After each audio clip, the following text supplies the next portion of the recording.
Hello, hello, hello, hello. It is your good friend, Wild Philosopher, here once more to remind you that fairies are real.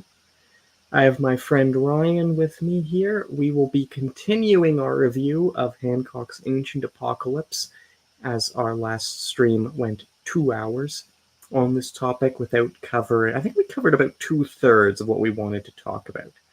So tonight's stream will be a little shorter, maybe.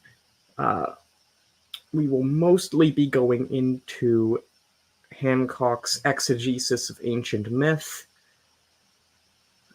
his use of symbolism, and maybe touching a little more on oral tradition.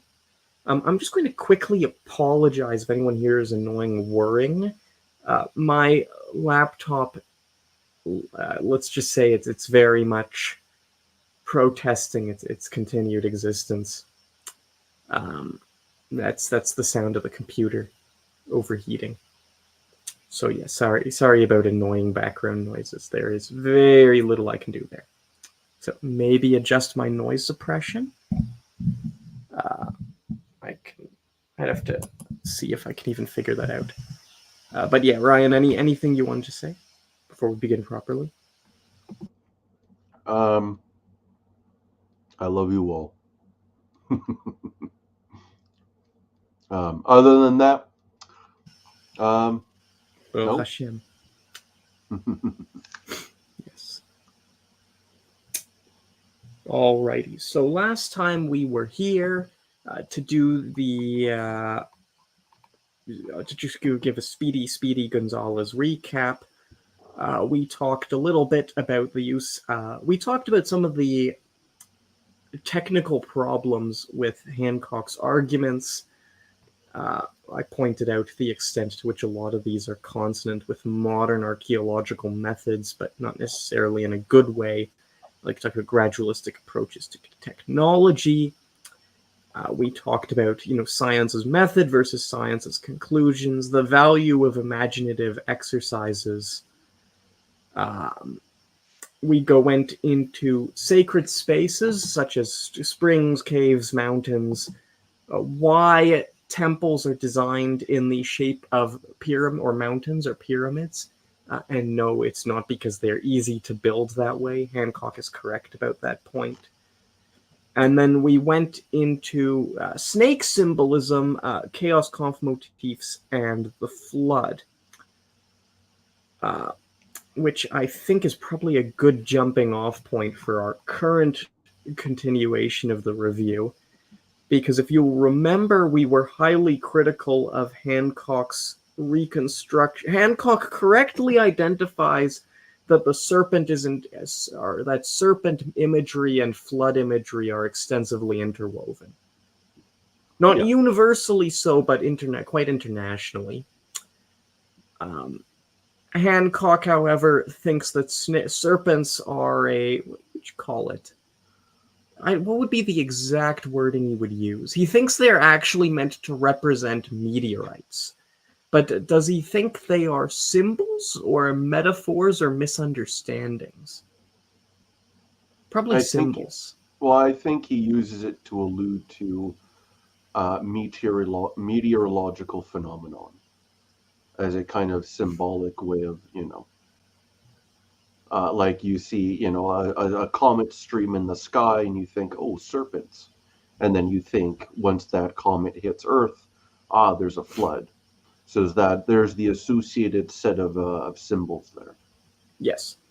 And he is correct about the intense interrelationship between flood myths and serpent myths. Let's be clear. Like, Hancock's conclusions may be fantastical. A lot of his arguments are not necessarily as ridiculous as some of his critics make him out to be. Which isn't to say I agree with him. I don't find his conclusions fantastical. Just it's just incorrectly articulated. Yeah, well, I mean, they're I just think that they're erroneous, really, but they're Like I don't think the idea itself is necessarily bad, that you have this symbol as a survival and a kind of commemoration of this disaster period in human history. Um, Things like that can happen, but Well, that he's would be not. the rainbow. Oh yeah, Yeah. but he's not getting. He doesn't understand the fullness of the symbolism and how it's used comparatively and ritualistically and what have you. Yeah. Yeah. Okay. Maybe that's about a better, more charitable summary. Certainly. Yeah. And yeah, as I guess, to be fair, you do see signs of devastation, um, like symbols that represent that. Yeah, the rainbow being the most prominent example in the West, as a reminder of man's sin. Yeah, and the serpent symbol, or the serpent as a symbol of destruction, chaos, is apt. Like that's real. Yes. Oh So no. Yeah. yeah, that's Yeah. it's Yeah. like he's yeah. Yeah. His read, and that's what we'll actually. Yeah, we'll launch to symbolism now. As I said, I think Hancock, in many respects, he has been better about symbolism than a lot of archaeologists I've read over the years. Um, I find archaeology has proven remarkably resistant to advances in semiotics, hermeneutics, and comparative technique, um, which is again like we're just using, I don't want to say consensus, but fairly non-controversial academic tools when we say that Hancock has a point about some of Yeah. the symbolism. This isn't us being weird or out there about the snake flood connection. But I have found archaeology and anthropology, probably because they consider themselves sciences. um, consider, but yeah, I found them to be fairly resistant to a lot of tools from the humanities, except semiotics, which was originally founded by Charles Sanders Peirce, who's remembered as a philosopher, but who worked as a scientist in his own, like that was his day job. He just wrote philosophy for fun. And then 150 years later, we're like, oh yeah, Charles Sanders Peirce, the philosopher, invented semiotics and abductive reasoning, which has nothing to do with windowless vans, for those who don't know logic. Sorry, back on target, back on target. Yeah, and so I will give credit Hancock that he does seem to be more clued in to the importance of symbolism in temple planning, in sacred sites, in mythology. As I said, I'm not. I agree with you. I'm not. He isn't aware. I think fullness is actually a good word. Mhm. A symbol is a sort of, what you call it? It's a multivariable representation which combines within it the coherence of several different ideas that we often wouldn't associate in plain language. Right. Yeah. The serpent, for instance, is a symbol of chaos, fertility in the waters, almost globally. The only reason I won't say globally is that, as I said, there's probably some weird fringe exception where the serpent means potatoes or something. But Yeah. generally, almost universally, it's a symbol of chaos, fertility in the waters, which we wouldn't really associate as like if I just put all that in a sentence, it's like what's the coherence here? But when you encode that in symbolism instead of in what we might call denotative language, which is, so if I say chair, I'm denoting a chair, right? Symbolism is language that's much more evocative. To use a Taoist, or not Taoist, it's technically Confucian. Confucian method of splitting word analysis. In terms of the fact, and this is why, for instance, you will find that the serpent in Mediterranean myth, globally, but in Mediterranean myth specifically, is representative both of the primordial force of destruction and of eternal life. Right. And sometimes scholars will treat this as a contradiction, And then they will try and go back and be like, well, in the Bible, the snake is a symbol of destruction. That in the Greeks, it's a symbol of eternal life. No, it's both in everywhere. Right. The Bible's use of snake symbolism is consonant with snake symbolism across what we would call the ancient Near East / Mediterranean. And it's not like the serpent is it's the primordial chaos, unless it both is a force of destruction, virtue of the necessity of chaos to life, right? Because chaos sort of represents change, possibility, potency. The serpent is a symbol of eternal life. And you'll even notice this if you read like Jewish philosophical treatises from around the time of first few centuries after Jesus' death. They'll talk about the serpent as he who guards the gate of life and death. This is also why, sorry, I guess we're getting a little, well, we're sort of getting off target, but these are all illustrations that are useful to our point, so I'll keep diverting. This is also why you see Moses waving a bronze serpent around to heal people in the Bible. It's like, why? And why would he have a serpent? It's because of the serpent is, as I said, symbol of chaos, symbol of fertility, symbol of eternal life. Did we go over Moses and the magicians when we talked about chaos symbolism on our last stream? I don't think so. Okay. I'll actually use, from one final example, just to help encapsulate what I mean when I talk about symbolism.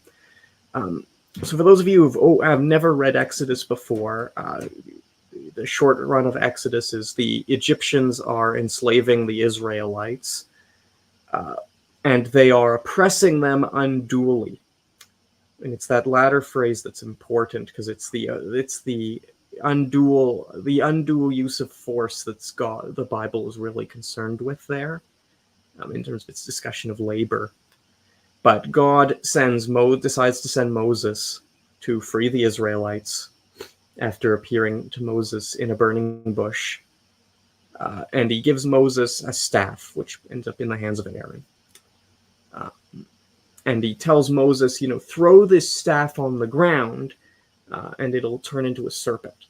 And so when Moses meets the Pharaoh and he fights Pharaoh's magicians, they throw the staff on the ground. It turns into a serpent. And then the Egyptian magicians also throw their staffs on the ground, and they too turn into serpents.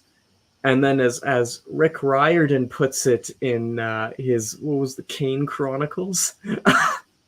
It was the only battle in which the magicians of Egypt were defeated by another magician. And, you sort of read that when you're maybe not so well versed, and you're like, wow, that's a cringy line, Riordan. And then you get into it and you realize that snake-shaped staves actually are magical tools in the Egyptian tradition. We have recovered quite a few of them archaeologically. My source here being Geraldine Pinch, Ancient Egyptian Magic. And yes, actually, there is a sort of Egyptological or Egyptian basis for this magical duel, centered around the Egyptian belief in the pharaoh as the incarnation. He was the incarnation of Horus, yes, or Yes. Ra. Yeah, Horus. Both. Yeah, both. Incarnation of Horus / Ra, and the one who defeats the forces of the Chaos Serpent, right, and preserves order. Mat, right? This is a very, very strict pillar of Egyptian religion. The very order heavy,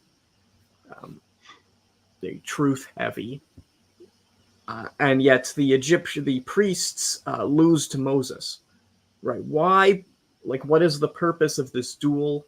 It's to show that, for all Pharaoh talks about in his little ornamental state religion trappings about being the one to defeat the serpent, he can't actually defeat the serpent or control it. Moses is the one who can do that, because Moses is the prophet of God who has attained. He has attained to sort of the eternal one. So Moses is the better wizard. Yeah. Right. This is how an ancient Egyptian would have read that narrative. roughly. Yes. What's also interesting is prior to that episode, God literally calls Moses like a god, and that I think he speaks through Aaron as his prophet. Based. Yeah. So there are lot of, yeah. I mean, What this what is about, yeah, hmm? lot of fun symbolism there.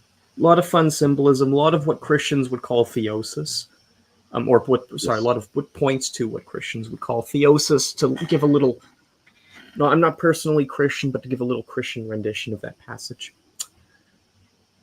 So that's an example of one symbolic reading. We will be giving you a few others because we will be doing a deep dive. We talked briefly about some aspects of Hancock's readings of flood myths. I think we'll be doing a much deeper dive. And yeah, I think your sort of point, Ryan, was that Hancock's approach to symbolism is very partialist. Yes. It's very partialist. Rabbi Samson Raphael Hirsch of blessed memory famously observed that all heresy starts with taking a Bible quote out of context, which is a very good guide to the interpretation of texts, symbols, and subjects in general. You always want respect the parts within the whole, right? There is no whole without parts and no parts without whole. And when you focus only on one at the expense of the other, the whole thing falls to pieces. Important stuff. Mm-hmm. I think a great example. Do we want to? Yeah, we'll stick with, because we were talking about meteorites. We'll sort of stick with stars, right? And do you want to summarize Hancock's position on stars? I think you might remember it a little better than I do. From what I could remember, it's so regarding stars. I mean, he tries to where he can, like in one myth. Actually, it was an Iroquois myth about a thunder hero fighting a serpent. He tried to interpret falling stars as a reference to meteorites, as one example. Elsewhere, though, he also views megalithic monuments as, a way to commemorate, timekeeping and following certain stars and their positions. His use of stars is more on the astronomical scientific end, which is, he's trying to use them to date this specific disaster and potential references to that disaster through the stars in the monuments. Yes. And for those Yeah. listeners who weren't here last time, we pointed out that Hancock he's not in fact wrong about the extent to which many ancient monuments have astronomical functions. His main issue there is he fails to realize or situate these astronomical functions within the ritual and metaphysical functions of the temple. Right. There's almost all, at least in all cases where we have the symbolism of the temple preserved, which isn't as true for a lot of the North American temples, but it is for a lot of the European ones. The astronomical function of a given temple is deeply tied to A, the symbolism within the temple, B, the rituals performed in the temple, and the ritual structure of the temple. Because temples are not simply places in which rituals occur, they are also ritual places. Right. You can see this extensively in the very, very protracted discussions of like temple symbolism in the Bible. Right? Why are God's instructions so ridiculously minute? It's because of the symbolical and ritual status of what the Israelites are supposed to be building. And this isn't some ancient Israelite exception. You see this with Chinese temple plans, for anyone who's ever studied like a Confucian temple. Buddhist stupa building. I may have mispronounced that word. Hugely important. The angles, the number of floors, the number of angles, the position. They believe stupas are. I cannot remember in the Theravada tradition. They believe stupas are places to gather a word that translates as power. It was some really, it was a word that I absolutely cannot pronounce as an English speaker because it had like 3 interconnected vowels, like jat. Um, but yeah, you look up if you read a book on Waitsa or Waiksa, like the Buddha's wizards, it'll go pretty extensively into this topic. Stupas are places of power, but that power is dependent upon their correct ritual construction and consecration. Right.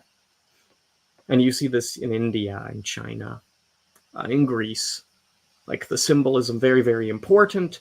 And so when you're asking yourself, why does this temple have an astronomical feature? Like, why is it oriented to pick another example, in China, why is it oriented to the North Dipper?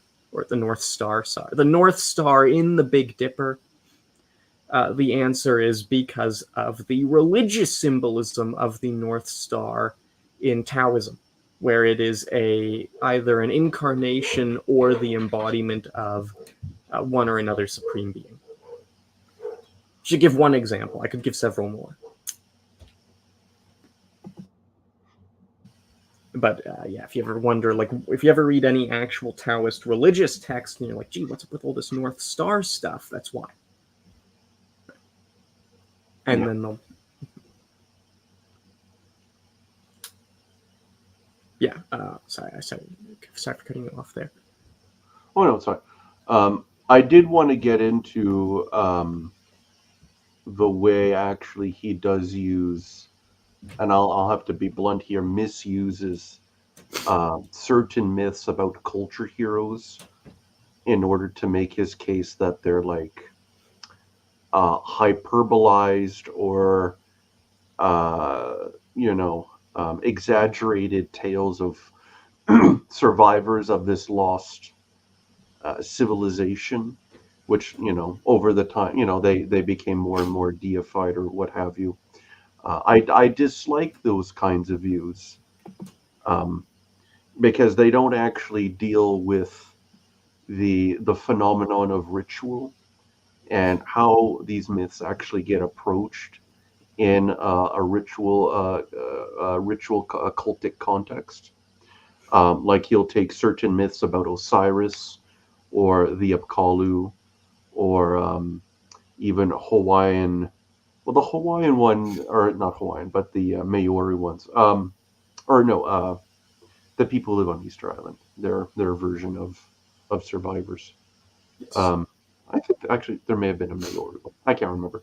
Um, Somewhere in the Pacific Ocean, Pacific Islander culture. Then there's also like the one of the Kukulkan or Quetzalcoatl myths about someone who comes on a boat and teaches people. So again, he's trying to string all these together and tries to create a I guess perennial myth of the culture hero coming to teach someone lost knowledge or what have you in order to kickstart civilization after they've lost their own. Um, Again, it's divorced from the actual ritual realities of these myths, and I actually find them very. Again, it's like it dawns on me the way I guess Graham really is almost a materialistic approach to a lot of these stories, Well, and it's very classical academic it is. euhemerism. Yeah, Yeah. it is.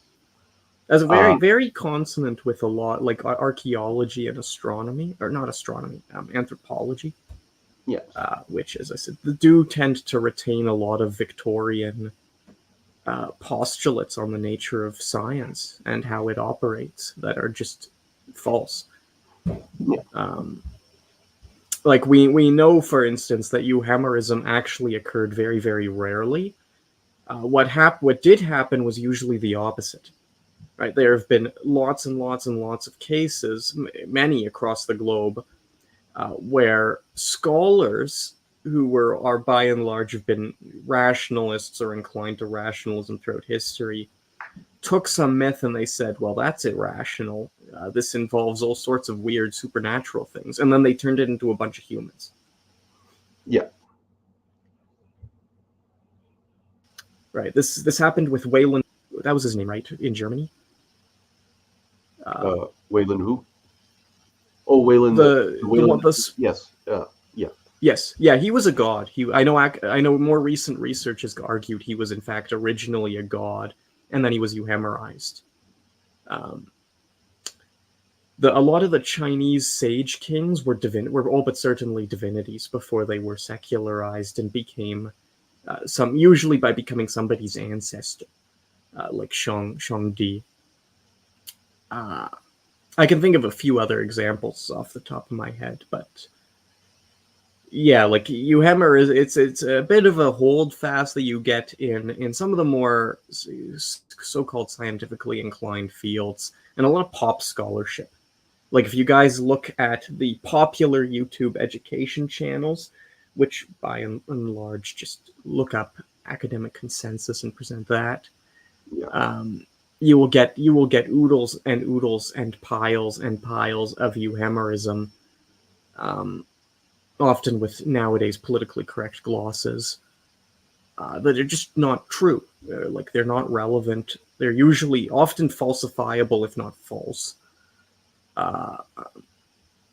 And as I said, a lot of contempt for details. Maybe to give an example here, I think Owanas is one of the best examples. Which? In a Owanas, the Oh, yeah. Apkallu, yes, the seven. Well, he was part of a group of 7 other sages, Yes. and unfortunately, Graham neglects to mention that they were all associated with Enki or sons of Enki, and in some variant myths, they actually went to the underworld for spreading witchcraft. So there was not a kind of there was not a universal, let's say, admiration for those figures, which I think, trying to cast them as these revered culture heroes, that just becomes way more problematic as an approach. Well, that one's also hard because that touches onto the internal religious disputes of Sumer, right? Yes, yes. Because the reason I brought them up is we know that they were summoned by exorcists who thought they were immortals and tried to ritually embody them. Yeah. During a lot of underworld rites, healing rites. I think, if I remember correctly, I could be wrong here, they get cited in corrective physiognomy rites, which is one of the highlights of Sumerian religion. Your physiognomy's all screwed, but don't worry, bro. I got this ritual specialist who will fix it up for you. Based. No. I mean, but yeah, like that. Yeah. Oh, sorry. I didn't. Maybe that's not. Maybe you could have a compatible view with Atlantis or a culture hero, but I mean, I think that it can go like there's different sects in Sumerian religion, right? Yeah. They had their own share of internal, like a lot of state cult versus scholars versus peasantry, so on and so forth, that we can actually trace because of the way they used myths in argument. Like Sumerian philosophy was mythocentric. Yeah. With that being said, even in the most aggressively nice one, they weren't culture heroes. They were ritual specialists. And they were revered by both because they taught those rituals and because of the degree to which they served as archetype. I want to use the word, I think archetype maybe is overly Jungian associations. We'll go with it. Yeah, like figures, ritual figures in rituals. Well, it's fun. I think culture hero is a Jungian, Campbellian archetype, and I think that gets misused a lot. Well, yeah, I mean, look at the Heracles stuff. Yeah, he's a culture hero, bro. As Heracles burns down another city for not giving him 50 different women. You do see the sumo. Sorry. Yeah, there's also, I know you want to probably continue with Sumer, but I was actually going to shift to China. Oh, I was going to shift to Egypt. Okay, really quickly before he shifts to Egypt, the Sumerian approach to ritual specialists is followed routinely by Buddhist and Taoist exorcistic specialists today and throughout antiquity. So this isn't even an Egypt now. Yeah. So, for example, I've seen this argument before. His approach to Osiris, for instance, as a king who, during the time of the gods, Zeptepi, I think, as he calls it, he kind of brought culture and taught people how to farm and do all these wonderful things. That, like those kinds of myths, like you have to understand the way Egyptian myths worked. Is they would, like, I would say they invent myths because I think there's again there's an initiatory visionary aspect to a lot of Hierophanous. hierophanous, yes. But they would have various myths, sometimes contradictory, which they would pen, but they would also simultaneously believe in because of the way their logic worked. And things like Osiris are sort of those typically, I mean, those are later, those are late myths which are meant to cast Osiris as, again, a principal figure in Egypt, because he was so central to a lot of mortuary cults and initiation cults. Well, Like, it like doesn't. interpreting Osiris as an actual, not to say he doesn't exist, because but interpreting him as a human being who later got mythologized, it's a mistake because of the ritual apparatuses which he's associated with, and his like the death and rebirth myth of Osiris is central to his character, and that's something in the cosmic dimension. That's not Actually, that's. what Oh, what. sorry. You can finish your sentence, and I'll say what I was about to say. Yeah, no, I'm just saying it's. I you can't exegete myths like that as like these holdovers of an ancient, like where, like, I mean, folklore you could, but I get a lot of the Osiris myths are very, actually they function very similarly to Sumerian myths in that they are mythologies which cater or are more relevant or pertinent to a specific cult or sect. So a lot of those things, like the Osiris, he builds, he taught people how to farm and in the ancient god times. That is reflecting perhaps like even like a royal ideology or a royal cult or might even or things like that. Um, Actually, I was going to say, I think this is a really good example of what I was mentioning earlier when I noted that you have. It's often not the case that stories about the gods are men mythologized. What happens more often is you have rational scholars euhemerizing the gods as men. yeah, Because there is a mythic tradition of Osiris as a great king who saved Egypt and brought agriculture to them, which eschews old trap idea of him as a divinity. That mythic tradition was initiated by the Greeks when they conquered yes, Egypt yes, yeah, I remember. third. Yeah, Yes, yeah. They conquered. So the Greeks had very definite views on what Egyptian religion was like, and then they conquer Egypt, and they're like, "Oh crap! None of this matches our views of what ancient Egypt is like." Obviously, ancient Egypt is in decline from its primordial past that resembled what we think they were like.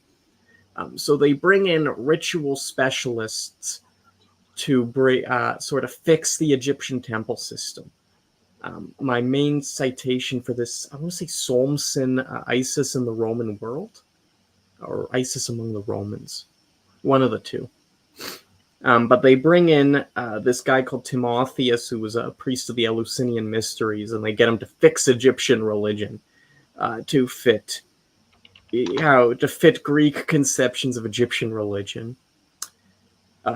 And 200 years later, Diodorus Siculus visits Egypt And he asks, the Egyptian priests, well, what was the myths of what's the myth of Osiris? What's this like? And they give him a crappy euhemerized version of the myth of Dionysus, where Dionysus is no longer a divinity of like madness and wine and whatever, is like some placid farmer who introduced beer. In this case, it was beer because the Egyptians didn't. The Egyptians were more into beer. Introduced beer into Egypt. And this I think it's was it Plutarch who wrote on Isis and Osiris? Yes, yes, Yeah. yes. And he. Yes. Oh, sorry. Because I remember he had a specific rendition of the Osiris killing myth, where Set and 72 co-conspirators murdered him, and he was put in a box, and then he was resurrected. Yes. And Plutarch is sort of trying to rectify the more ancient Egyptian myths, which the Greeks were still aware of, with Greco-Roman notions of the real symbolism of myths. So he's sort of euhemerizing it as an agricultural tradition. Metaphor for soil and rain, soil and sky. So it was something ridiculous. But yeah, this is all. None of this is actually the original ancient Egyptian view, and it was only possible to ever be an Egyptian view because the Greeks beat the ever-living snot out of the Egyptians, and then we're like, "This is your myth now." Yeah, well, Manetho also did this as well. Yes, the guy who is basically the root of all modern Egyptian chronological configuration amongst Egyptologists. And he lists the Greek gods, or he tries to synchronize the Greek gods with the Egyptian gods, but because of some emergent or some obvious issues with that, he recasts them as like demigod kings who ruled in this mythic time. So again, that's very, I don't know where Graham is getting his source for that one. I suspect it's very Hellenistic. Very likely, yeah. Yeah. I noticed that it was the same with his myth of Oannes. He is definitely not using some of the better reconstructed Sumerian records. Like I want to say he's using Berossus, who is also a Hellenist. Ooh, yeah. Because I know Berossus has Oannes, right? Yes. Yeah, he's probably using Berossus. Yeah, Oannes, that's a Greek transliteration of what was it? Yeah, was something. Yeah, Uwawawa. Yeah. No, yeah, like you have this sort of group, like Philo of Byblos was the third one, where they basically took Near Eastern Egypt, Sumer, and Phoenicia, in the case of Philo of Byblos, who invented this fantastical figure called Sanchuniathon. And they aggressively euhemerize it, although I think Philo of Byblos is also lying out his ass, if you'll pardon my French, a little bit of crudity, to present it to a rational Greek audience. And there's certainly, maybe not so much in Philo of Byblos' case, because he's adding in random snippets of Orphic cosmogonies, and bizarre miscellaneous details, and his resultant myth doesn't even make any sense, because he tries to blame it on the priests deifying these guys and then says it was actually Kronos who did it. But Kronos was also not a god, but Kronos, and taught people that, and it's like, okay, but yeah, figure out your own fake narrative first. But yeah, you have this sort of attempt to rationalize and reconstruct the myth to fit I don't want to say historical, because I actually think that's... We use history sometimes when we talk about euhemerizing. But actually, like, you have people like Herodotus and Pausanias who were perfectly good historians and didn't engage in any of this. In fact, I think Herodotus was a better historian than anyone else in the ancient world, and he believed in all sorts of things that modern science would reject, and was an initiate of a secret society until he was a Samothraciast. But yes, like historicize the figures in a human sense. Which not to say that I want to defend. We're like I mean, we're certain not. This is not a materialistic channel, so we don't believe that. But my real issue here is less the fact that I do believe that myths are real, and more the fact that this is just a fundamentally false way to understand them. Right, it's just impinging your view of how the world should work on the myth of somebody, of either your ancestors' myth or the myth of somebody else entirely, and then erasing what it's actually trying to tell you, which might be a load of hookum. Like, let's be clear here. I'm not going to die on the hill that the myths of Heracles are sources of profound spiritual insight, because they're not. But you can at least try and understand what they're trying to communicate before talking about how Heracles killed a really big pig, and the Greeks just deified him because none of them had tasted bacon before or something. The superior bacon euhemerism, philosophy of the future. That's funny.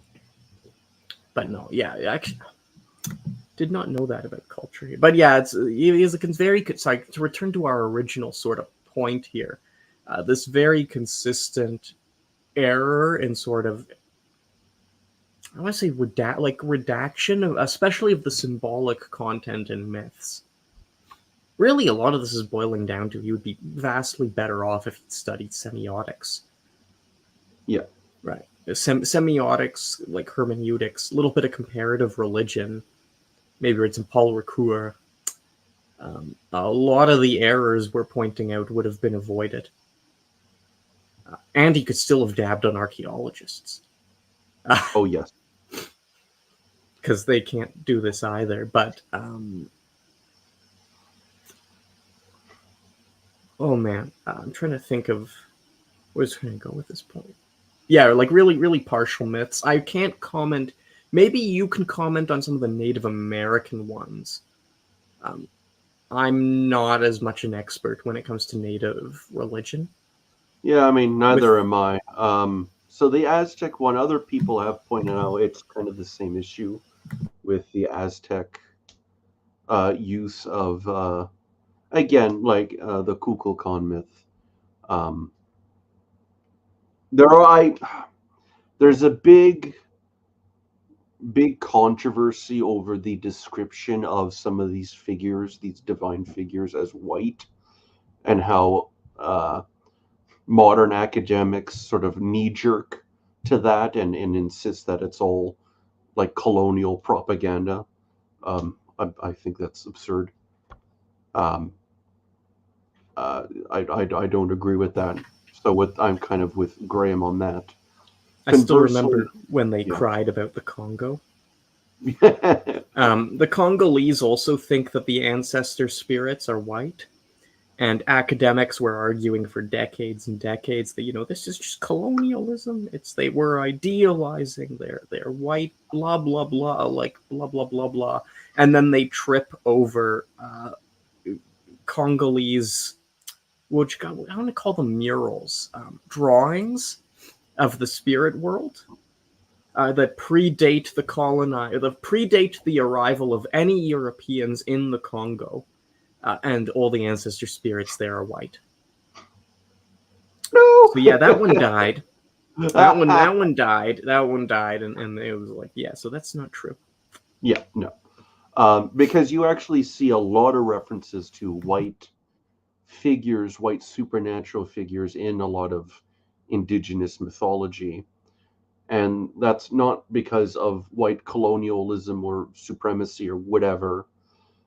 That's to do with color lore and how white is a symbol of, it can be a symbol of purity, a symbol of the spirits.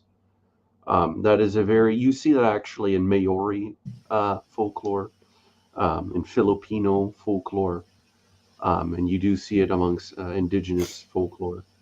Um, the depiction of spirit beings as white because of that association with otherness and the spirit world and purity. But Yeah. Who yeah, was no, I the think the yeah. Oh, Oops. sorry. What was the name of the guy who got really into how Congolese views on the sort of supernaturality of the color white? And we don't mean, when we say white, we don't mean like people of European extraction who are not white, in the literal color sense, right? Yeah, Um, we mean white as in the color. like Um, well, the like Snow White, like actually like yes, like bleached white, bleached. like, Yes, like the yeah, color of crystals or snowflakes, or not sort of spider the web. not sort of the beige, pink beige complexion of Caucasians. Yes, That's not the whiteness what we're referring. which is pertinent because this ends up leading to a lot of views in these parts of Africa linking uh, albinos to the supernatural. Yes, I cannot remember. Yes, so there actually is a definite sort of function, and nowadays a tragic one, um, which not maybe less historically tragic. I do think, what was his name? How you talked about a lot of this had to do with the spread of extreme evangelicalism in response to the horrible, horrible political situation of the Congo for the past 40, 50 years. Actually, for the past century. Like, yeah, like, not, no, Europeans really did a number. Especially Belgians, I did a number in the Congo. What was his name? oh The British specialist of occult murders. yes, I know who you're talking about. Let me Yes. try to find it. Oh,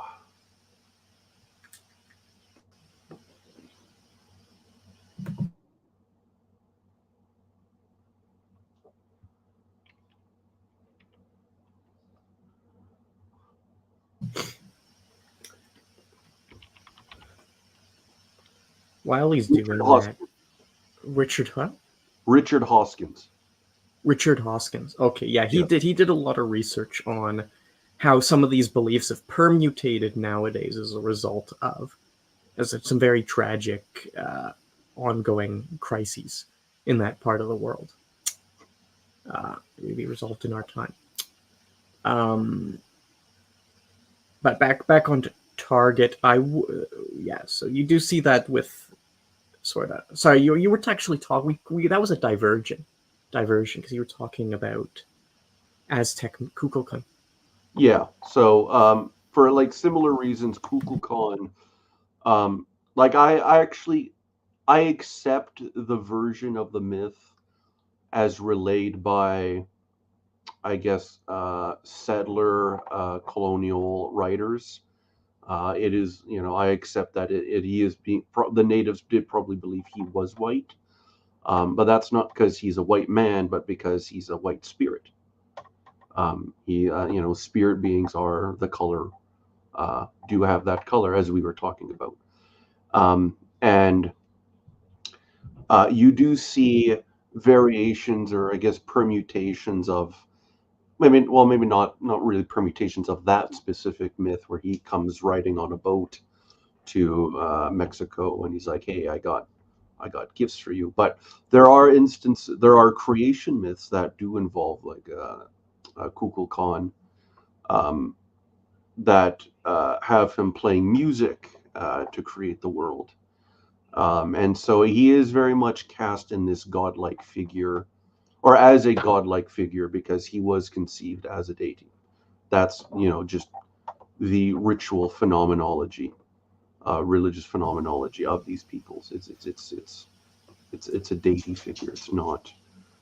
It's not treated as sort of a remembrance of this. But I mean, I suppose Graham could say, "Oh, it was mythologized," but that's unfalsifiable. So Yeah, well, it would be interesting to try and get him into a discussion about some of these. I'll use his like culture hero. I know you, and I actually agree. I think there's issues with it. We'll just stick with it for the moment, where they're not coming on boats, and they're not from another kingdom, but they are still bringing that knowledge, like Sedna in the Inuit. Yeah. Right, Sedna. Her father hated her, so he traps her on an island with a dog for a lover. Um, this is part of the myth. Like, it actually is important to the Inuit.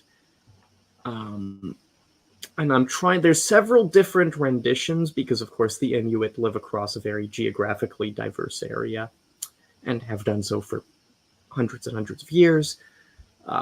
Somehow, the father ends up killing the dog, and then he ends up said. There's a couple different versions. Like, the father is consistently killed by the woman and the dog's children, which then head off to become either some of the spirits or the Dene, a different native tribe, or various other peoples. Or dog people. Being dog people spirits, the Dene. I think I even saw Europeans show up in one more modern version. Yeah, the Danish. Danish. Oh yes, the Danish. Yes. Sedna, however, sinks to the bottom of the sea after having her fingers chopped off by her own father. This is a very typical Inuit myth. They are just full of love and light. Live, love, laugh is a definite Inuit adage. As anyone who's read all of the cannibalism and horrible murder and dark magic of Inuit folklore is well aware. They're really fun myths, okay, but very dark, very dark. Definitely, like, you can see why there are very few Inuit myths for children, and most of the ones that do exist are like, I saw a mermaid, which is just a memorite, but not. But anywho, back on target. Sedna loses her fingers. She sinks to the bottom of the sea. And then she becomes a god. She becomes a god, and she becomes a god with the power to control the animals that live under the water. So Sedna teaches the Inuit the Ungakuit, or a singular Ungakuk, translated as shaman. I'm just going to use the original word because it's going to have it's not going to have the same connotations. We probably should get into ayahuasca. Yeah. On that note, we didn't discuss it, but it probably is worth mentioning. Because Hancock, yeah. So back on target though. Then the Inuit shaman uses when he undergoes his ritual initiation. One of the things that happens, or one of the things that should happen if he actually knows if he's a skilled Ongakuk, is he gains the ability to commune with Sedna, both to gain knowledge about like how to hunt animals.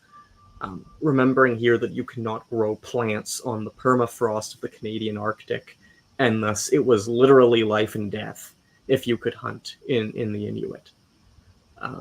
This is like, it's not like in North America or not North America. It's not like in the southern parts of North America where you can say, I'm going to go vegan and eat tofu all day, or lentils, if you want to use local crops.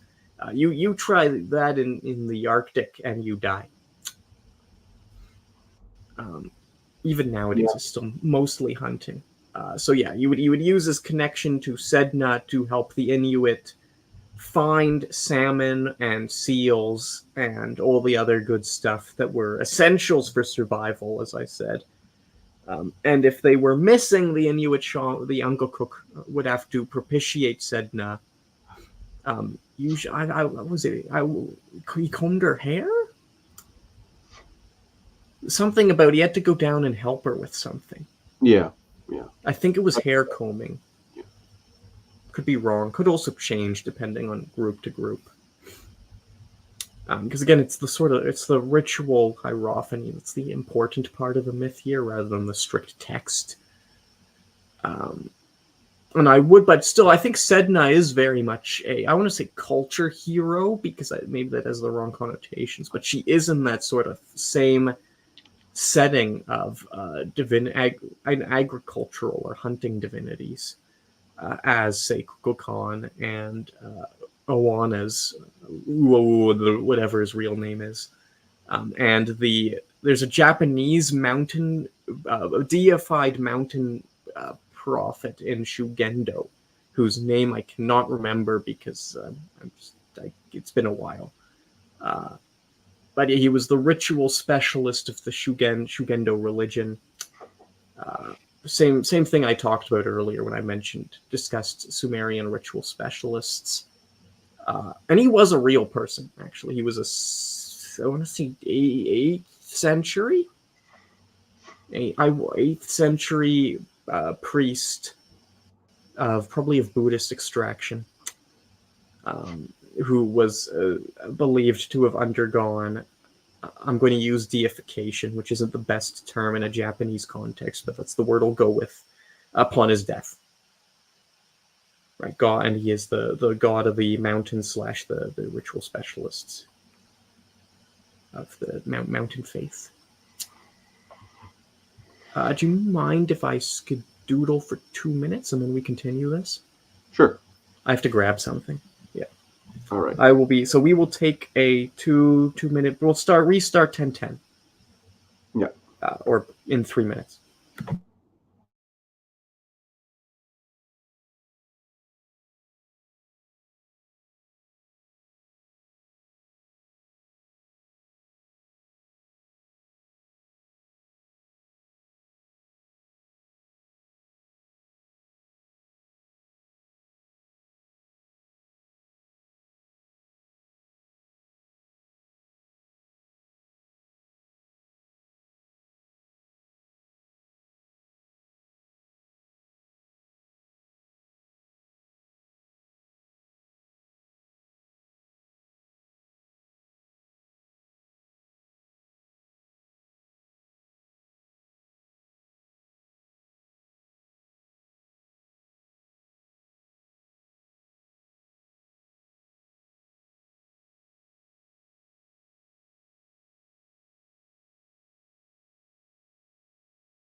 My apologies about that. We are back. Or at least I am back. Yep. Alrighty. Ignore any sounds of crunching and munching. Sorry. Always late. Food is ready. Alrighty. So we talked about some of the symbolic aspects. We talked about some of the ways he handles myths. We wanted to look. I'm reading off our little list here for those listening. I guess we have therianthropy. Maybe we'll get into ayahuasca and then discuss therianthropy and geometric designs. Before that, did we want to discuss navels and the moai. Sure. Yeah. So, what were your thoughts on his use of navels before I ask you? Kind of funny because he seemed to be implying it's like all these cultures have the idea of the navel, so that must mean they all must come they all must be inspired by a similar source. And I'm thinking to myself, it's also more like all humans have a navel, and maybe they all like to use it in the same symbolic manner or a similar symbolic manner. Because it is, it's the center of your body. So, Yeah, yeah. I think the rather obvious symbolism of the navel, which is borne out upon an actual analysis of our surviving examples, um, in terms of like where we don't just have a place name, but where we have the exegesis of what it means, is center and origin. Right.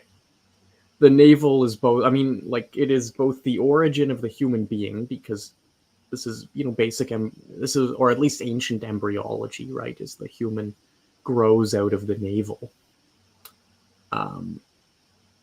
and then you have the sort of it's the center of the body. And I think the rather maybe obvious interpretation of, say, the Rapa Nui as the navel of the earth is not ancient Atlanteans, but rather the notion that it's at the center and origin of the world, which is a very, very common belief amongst human beings, that we're the center of the universe. I happen to believe it too. Like Canada's the navel of the world. Trust me, bros.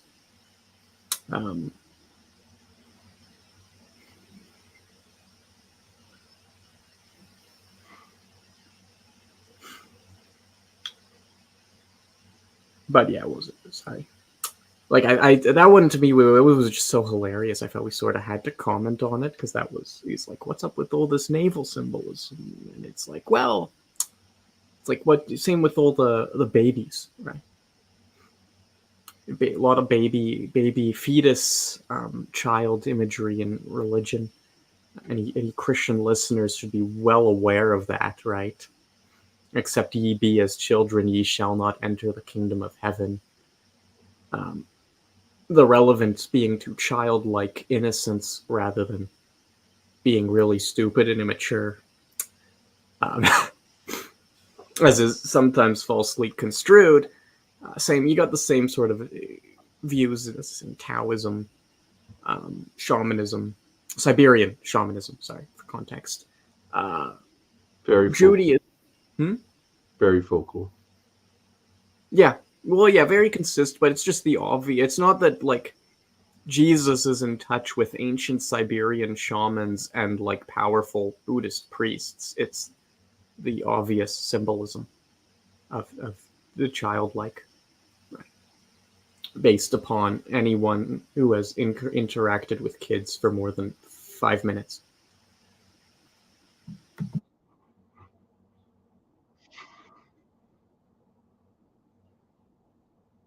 Which I just bring that up because I think that's it's almost probably actually is the same or related to the navel, right?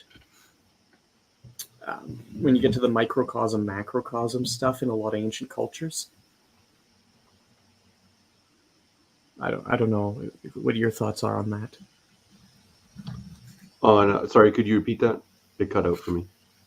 My Sorry. apologies. That there might be due to the macrocosm microcosm stuff, the relationship between a lot of the childlike imagery and say themes of navels with temple structures might be more than coincidental. Oh, yes, I agree. Well, that was my thought. It's like, okay, I think there's a strong religious significance to like very, I guess shamanic, esoteric symbolism. And yes, I agree with that. Actually, that reminds me a bit of like, the omphalos in Greek myth, which that means navel. I think he brought that up. No. He did. Yeah, as another example, yeah. Yeah. And Mhm. that, you notice how, the Greek gods get devoured by Kronos and they get regurgitated after the exchange with the navel. So yeah, a lot of interesting stuff there. Yes. Well, that one we know is important symbolically, thanks to the Derveni papyrus. Yes.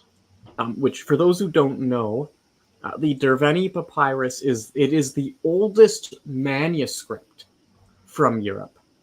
So there are older works from Europe. Hesiod, Herodotus, Homer, Plato, Aeschylus, so on and so forth. They all survive in later manuscripts, which isn't to say they're not reliable. Just that it's not. We don't have Plato's handwritten manuscript saying like, "Hi guys, I'm Plato." This is that did not survive. What survived is other people's copies of earlier copies. So the Derveni papyrus, oldest European manuscript in existence. It dates to the 4th century, and it is a exegesis of an Orphic cosmogony. So a myth within the Orphicoi tradition of the tradition of the Orphics, a Greek, what you call it? I want to say secrets, esoteric society. Well, mystery society. Yeah, mystery society, whose dates of operation are still hotly contested.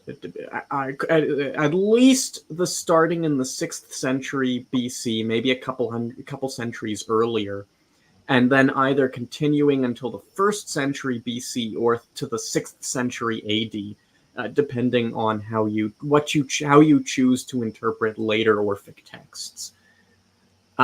There's a lot of leeway, and unfortunately, the academic consensus right now is swung to a very bizarre view, which holds that the Orphics just never existed,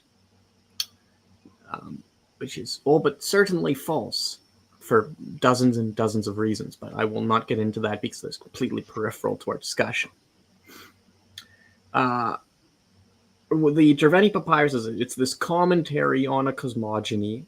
It deals with cosmogony being origin of the universe. So this would be a creation myth, not in the sense of some idle story. It's like, and then the Big Bang happened, but in the sense of something with direct ritual entailments for how we live our lives.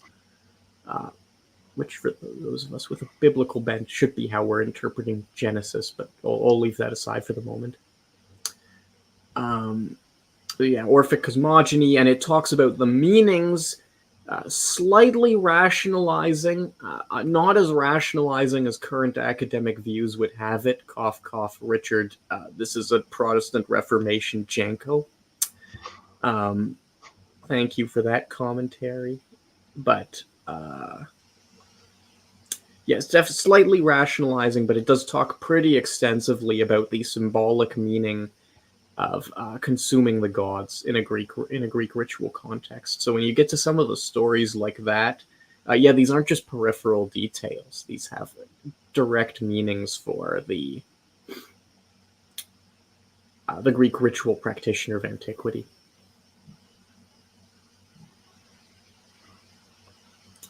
So yeah, sorry, a bit of a tangent there, but I think it does sort of prove some of our points. Anything else we want to say about navels, though? Nope. Alrighty. Did you want to get into the Moai mana and hand signs, or switch to ayahuasca and maybe deal with the Moai later? Well, all right, we can get into ayahuasca. All right. So, thoughts on drug use? Disavow it. Yeah. You don't need drugs to be with God. I'll say this right now. Of all the things Graham has ever put forward, I guess the most offensive to me, I wouldn't say really offends. I'm always annoyed with it. Is the constant promotion of things like DMT or ayahuasca as this like never, or as this like this pathway towards enlightenment that surpasses the rigid red tape of the organized religions, or the war on conscience. I have no patience for that kind of nonsense. Uh, I won't try to be too critical here. It's just you don't need drugs. Listen to your teacher. Stay away from drugs. Yes, don't do them. We'll probably have to actually want to do. I have to study the YouTube TOS, but it might be interesting to do a stream dedicated to this exact topic, if we can do it without getting banned, because the arguments for this are terrible, and there have been so many academic attempts to revive them because it's such an easy way for. I mean, Hancock, of course, is taking these things seriously, but secular scholars just love drug hypotheses because it's like, yeah, religious experiences are just the result of hard drugs. They're just weird hallucinations, bro.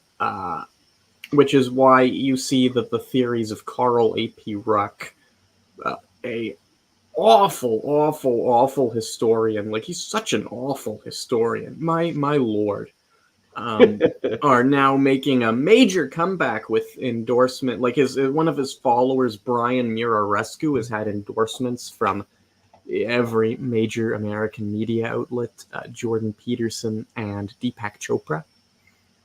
And also what was that biblical scholar who wrote the myth of Christian persecution? Candida Moss, I think. Yeah, the one who still goes in for the Christians hate science narrative. Yeah. 100 years after that one was blown to smithereens. Yeah, she endorsed that book too, because what a remarkable coincidence that it perfectly justified her own views. Well, perfect. But yeah, it's just a resurgence of Sacred Mushroom and the Cross. Yeah. Well, Sacred Mushroom and the Cross took its cues from Ruck. Ruck was involved with the original CIA operations into attempts to promote some of this stuff. Oh, that's right. Yes. Yeah. It was Gordon Wasson. Religion or drug use is behind. Yeah, literally, that's a psyop. Gordon Wasson promoted it to the hippies. But he was like, hey, ask the natives do to resist all the rigid colonial forces. And then people were just off doing drugs thinking they were helping someone. Like, oh yeah, this was handy. And it never went anywhere. It never went anywhere. Yeah. Never. Nobody didn't do anything. There's been no great spiritual insight, unless you want to count Alan Watts, who famously disbelieved in every religious belief possible, but absolutely did believe in pleasure. No real insights. A lot of weird, kooky nonsense. Like Ruck's exegesis of ancient myth are truly we've criticized Hancock. Hancock comes out looking like an absolute super genius of unparalleled proportions compared to Ruck's analysis of ancient Greek myth. Oh my lord, that man doesn't even get the characters straight sometimes. He interprets Perseus the Titan as identical to Perseus the hero. Big oof. Yeah, I don't know who needs to hear this, but that is impossible for numerous reasons. Too many to or even bother talking about, almost. And Ruck teaches, I think he teaches at Brown, too. So you want to talk about, why haven't we been really critical of Hancock's contempt for the establishment? The establishment isn't any more rational. It's just that instead of saying they're writing a book about how Mithraist cults went undercover in the church as Freemasons to create civilization by spreading magic mushroom consumption, they say they're writing a book on the transformative impact of ergot upon Western history. That was how the book was marketed, and it's not about the I mean, it is about that because it's about Ruck's thesis that Mithraism survived in the churches of the Freemasons, and passed down. Right, Ruck accepts. So Friggin' terrible. Yeah, so Ruck thinks that Roman Mithraism was a strict continuation of Zoroastrianism, which is false, and totally out of line with basically all research on Mithraea for 50 plus years now. And he connects this, he thinks the soma is mushrooms, which is also not true because we have a pretty good idea of the pharmacological profile of soma, and it's probably ephedra, based on the fact that none of what it's supposed to do is anything to do with mushrooms. And thus his conclusion is Mithraeus weren't destroyed by the church during the repression by the Christian emperor Theodosius, the so-called Great, in the 390s. They actually hid themselves as the Freemasons, creating civilization secretly from within. Which reminds me a lot of, now that I say it out loud, that reminds me a lot of Guido von List. Like, this is basically the drug version of Ariosophy. Only instead of racism, we're doing shrooms. Anywho, sorry. Hancock probably is drawing on Wasson, Possibly. Because I think he tries to interpret the lotus flower in Egyptian iconography as a psychedelic, as a entheogen, which the Egyptians consumed for ecstatic visions.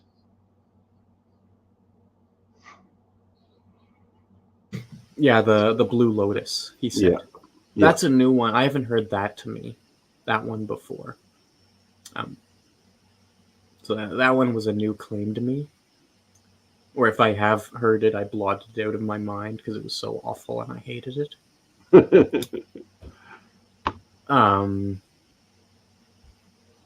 Yeah. I'll see if I can get my computer to work a little better by disabling the VTube avatar in the background. Sorry. Okay. One moment. Yeah, we're just going icons tonight. But yeah, this really shows up in terms of how I talked a little bit about geometric designs, and I noted they tend to be on the more culturally variable end, right? Yeah. When he talks about, like, you see geometric visions and therianthropes, there are definite religious symbols behind most instances of therianthropy. Like when you see a human-animal hybrid, there's a reason it was designed that way, usually connected to the animal in question and often connected to the body parts. Such as, like, why is the back end of the snake and not the front end of the snake the bit that they integrated with the human?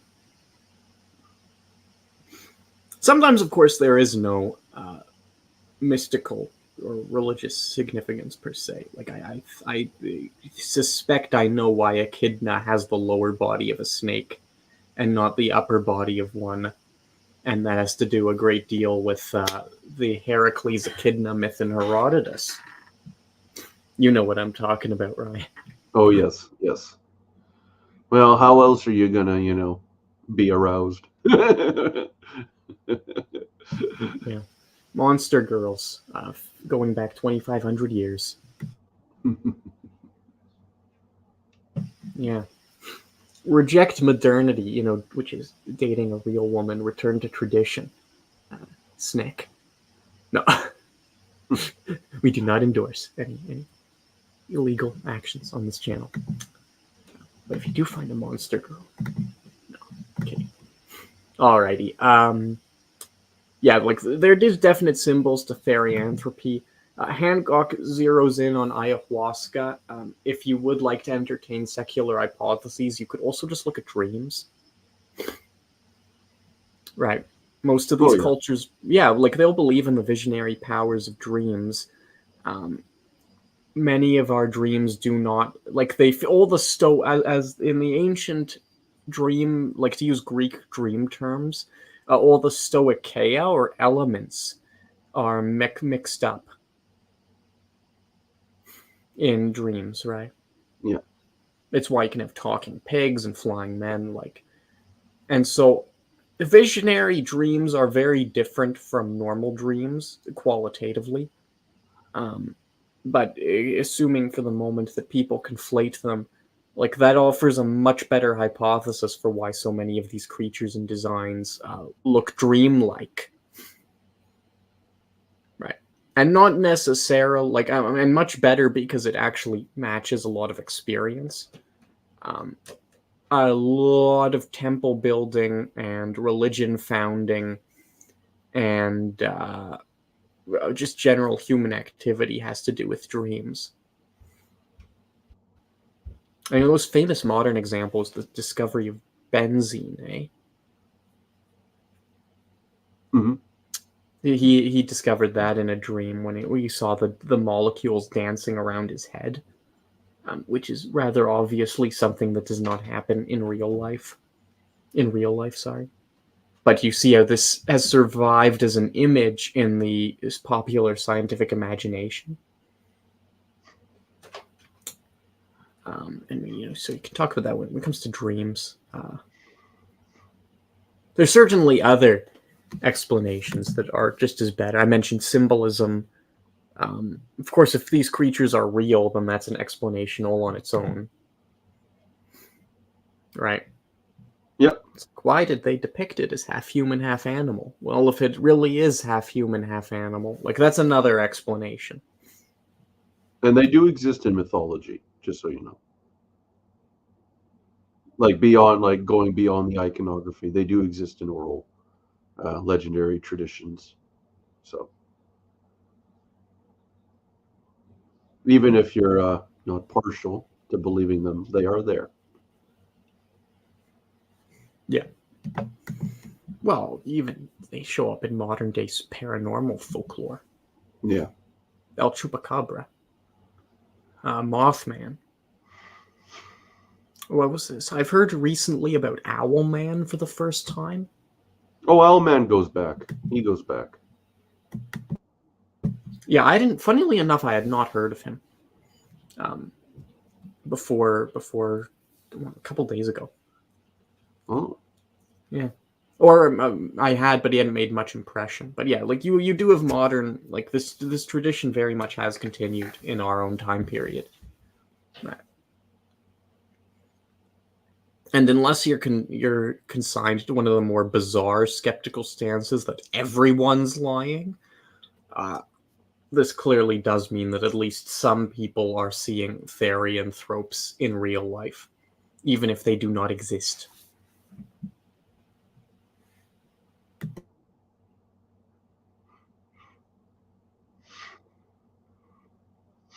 So yeah, like that to me was definitely the most offensive part. Maybe true when we get to like some of the Amazonian natives, there does seem to be the strongest case for drug use, right? Is Yeah. in the from Mexico to the Amazons.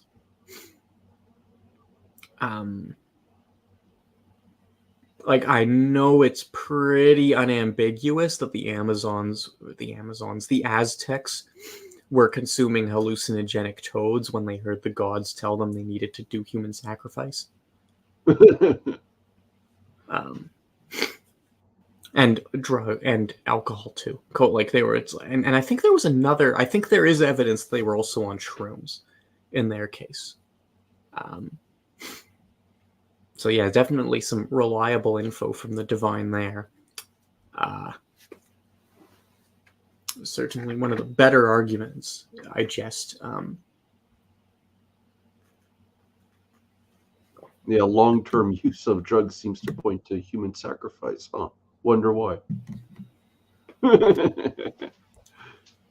Well, you can get into, like, William James famously noted that one of the massive differences between religious experiences, and I will include encounters with fairies here, and hallucinations is the transformative nature of the former, right? Yeah. They totally change your personality. And so one of the reasons we're not really getting into the arguments against the religion drug use connection here. But one of the arguments against that comparison or against that hypothesis is definitely going to be the fact that the evidence for consumption of these substances having that dramatic positive transformative effect is just sadly lacking, especially qualitatively. Yeah. Well, a lot of them might claim they have this amazing experience where they felt so close to the universe, but I don't know. Well, yeah, but what you claim and what actually happens to you are two different things. Yeah. Right. There are lots of things people claim benefit them, which are patently not benefiting them, as an external analysis would demonstrate. But yeah, that to me, that was, I think, that for both of us the most odious. And we agree with the statement that shamanism is the root of civilization, just not for the reasons he thinks it is. Yeah. Yeah, that's yeah. But yeah, definitely like ritual hierophany. Yeah. Basis of all civilization. With that in mind, yeah, we could sort of we won't get too much into therianthropy. As I said, I will not, like the animal choice is important. You can see this with the predilection of some shamans for picking bears or wolves for certain tasks. The symbolism there is very obvious compared to those who prefer to pick butterflies and rabbits.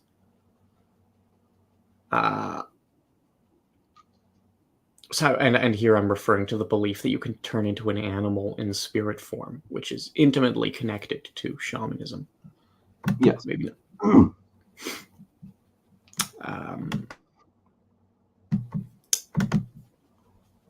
But backing up, I think the only other things we really wanted to talk about, we had the Milky Way here. I don't think we have too much to actually say there. I'm in agreement that it is quite a universal, at least amongst natives. It is very common to see that as the gateway to the underworld, because the Native Americans, like there are tribes that do conceive of the Milky Way as the path of souls. But again, this is where again Graham has a sort of partialist understanding, because he wants to tie that back again, but he wants to tie that back to Atlantis, to a common root civilization, whereas I would argue it's a sort of common, I guess, visionary tradition, mythical or shamanic visionary tradition. Actually, with that in mind, because in order to have a serious discussion about cosmology, you need to take it. You need, like, it's the same misapplication with the myths and the exegesis of myths, is you have to take it whole. And with like the Milky Way and the tree of life symbolism, there are also some more associated set. There's also more associated. Sorry, there is another associated set of symbols, the eagle, the serpent, that come with that, and which are also, they play a big part in that common cosmology. Because I agree with him, actually, like a lot of world religions, in fact, if maybe not most ancient religions, probably not maybe not like every single one, but a lot of them do have a root cosmology, and that is the world tree, with sort of the serpent below, at the roots of the tree. You have the earth, or the mortal plane, in the middle. Then you have the heavens with the eagle at the top, and that is part of that complex, that that shared tradition. The Aztec acknowledged it. A lot of Amazonian tribes acknowledged it. A lot of native North American, more North American tribes, the Algonquin, the Haida, amongst others. They all do share a very common cosmology, but that's not necessarily because it all goes back to Atlantis. You could actually argue the Clovis culture, when they crossed the Bering Land Strait, they may have that cosmology. Again, that's chaos conf, serpent versus eagle. That probably goes back to the Siberian steppe. That is the actual, I would argue, the Atlantic or Atlantean, quote unquote, origin for those cosmologies. They go back to Siberia. And you could use modern genetics to map that out, because we do know that Native Americans do share some a genetic root with later Europeans, as well as with Neanderthals, which never made it to the New World. So that's definitely I mean, we kind of know where that comes from, actually, and it is Siberian in origin. All right. But also visionary, very, very visionary. So, we're not going to accept Carlo Ginzburg's thesis of secret underground societies of international Siberian shamans. well, I just think like the Clovis culture, they inherited that from the steppe, right? Because the Indo-Europeans have the exact same cosmology, and they branched out. You see it like the Yggdrasil, right, in Norse mythology. It's the exact same cosmology. And the Slavs also had it as well.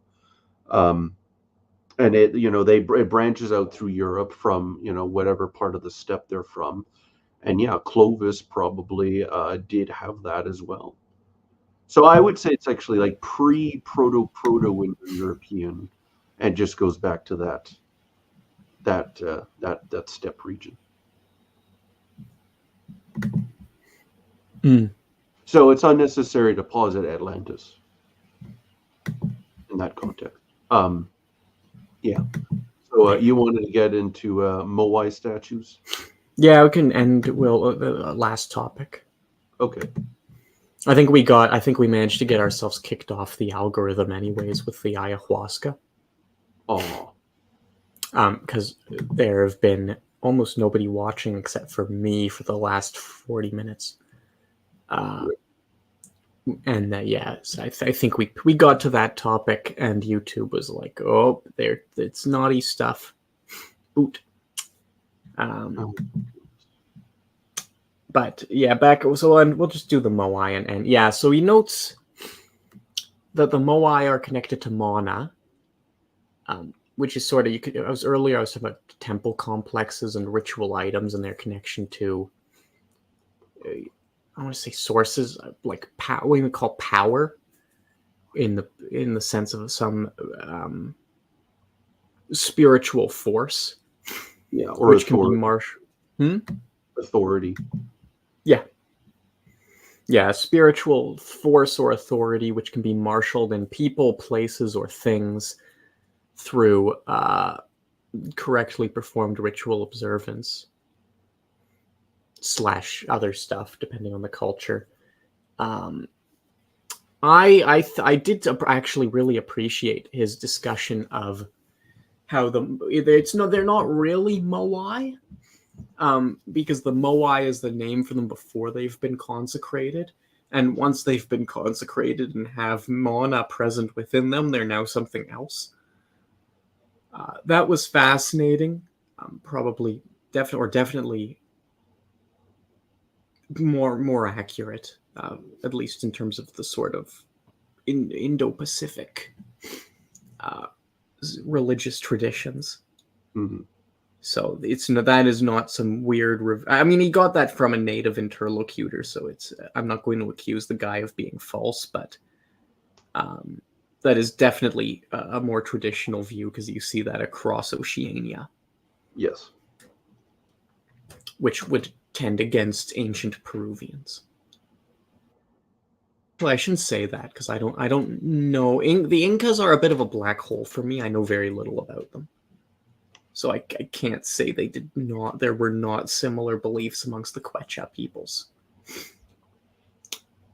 But anywho, the Moa, Mana, and hand signs. He points out that there is consistent hand sign imagery across Oceania and to Göbekli Tepe, which he thinks is important. I actually concur, but I don't think it's universal in the way Hancock thinks it is. There is a long-standing tradition across many, not old, but many religions, connecting certain body postures to states of mind and or forms of visionary activity. This includes the proper prayer form in Christianity, the older Jewish practice of praying with your head tucked between your knees, the asanas in traditional hatha yoga, so not like nowadays we do asanas for exercise. Like if you go to your local yoga, your local yoga studio and ask them to teach you yoga, they're just going to teach you the asanas as a form of exercise, right? With maybe a little bit of breath work. The not old, because hatha yoga is only 800 years old at most. But the older tradition, it connected the asanas to certain ritual endeavors. And there's a pretty good argument that the oldest yogic text, the Yoga Sutras of Patanjali, which predates modern hatha yoga by hundreds and hundreds of years, well over a millennium, is in fact using the asanas in a visionary capacity. I think it was Feuerstein who defended that hypothesis. I could be wrong. That could be somebody else. But then you have mudras in amongst Buddhists and Taoists. Those go back. Oh man. I think Taoism is going to be the earliest recorded in the 2nd century BC, when they had the 5 animal method, which you call sort of Dao Yin nowadays. So I should not. Sorry, the 5 animal method and Dao Yin. I cannot keep the two straight in my head. I might be confusing two different things. And then in the 3rd century, you have the 9 seals in Geihong. Those are still practiced today amongst Taoists and Buddhists and Shugendo practitioners. With that being said, there was an anthropologist by the name of Felicitas Goodman who wrote a. Let me look it up to get the name.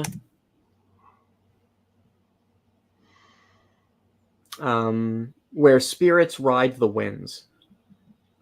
She defended the hypothesis that there is a universal body language associated with visionary activity. Her hypothesis did not work. There are just too many instances where it massively diverges depending on background, cultural, and religious views. Or where there just doesn't seem to be any explicit reason for why they're doing the things they're doing in the first place. So yeah, it was interesting because I think Hancock sort of got onto a useful track there, and then he wasn't too sure what he was handling because he doesn't really have that background in semiotics, and so he veered into attempts to trace these hand signs back to Atlantis. When they probably have some, like I know in the case of the Moai, the guy noted they had a ritual function. They connoted status, like etiquette, the standard of the people in the being depicted. I can't comment about Indonesia or Göbekli Tepe. I will note that in some Indian and Chinese contexts, the hand signs are symbolically important, but not because of Atlantis, because of something much more imminent in concern.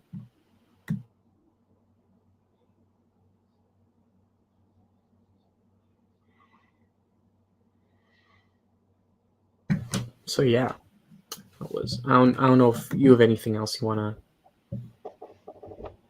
Yeah, I mean, he tried to argue that the Moai statues were built before the Rapa Nui came to Easter Island, or the people there. Actually, is that the name of the island? What are the people called? Don't they call themselves the Rapa Nui too? Maybe. Okay, I was okay, but yeah, I don't really buy that because, like, I think if you look at the statues, you know how they have stretched out ears and all like that. That is very reminiscent of like the way uh, Indo Pacific Islanders did adorn themselves.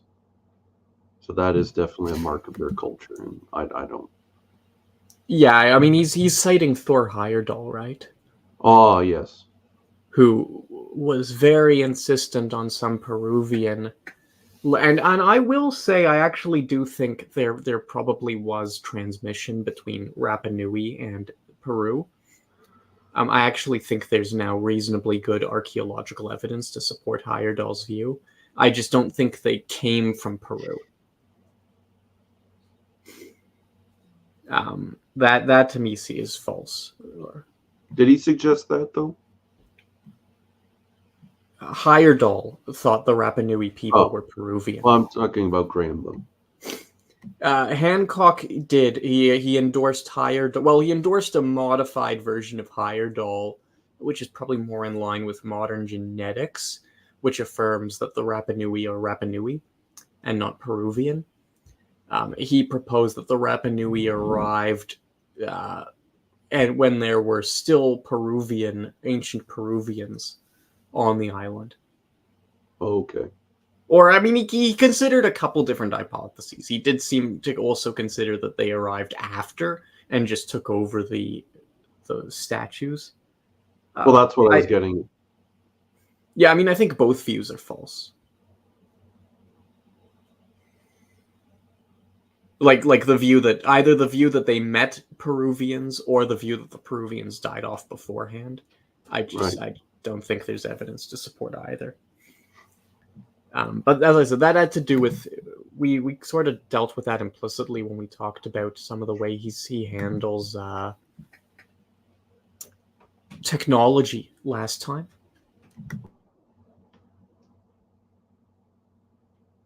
Mm-hmm. Remember I mentioned I think his major argument against the Rapa Nui being able to do it is the whole technology one. Yes, yeah. And to me, it just doesn't pan out because I don't think we should expect uniformity of technological development that way. No.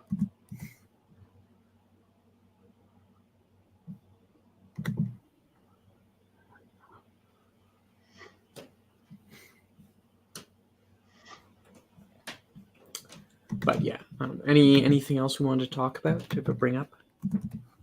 I think we've hit the nail on the head. Yeah, that was about all of it. We got a little weird in the second half tonight. This was actually definitely a stranger follow-up stream. But I think we will call it here. Thank you very much for having joined us all. It's been an absolute pleasure.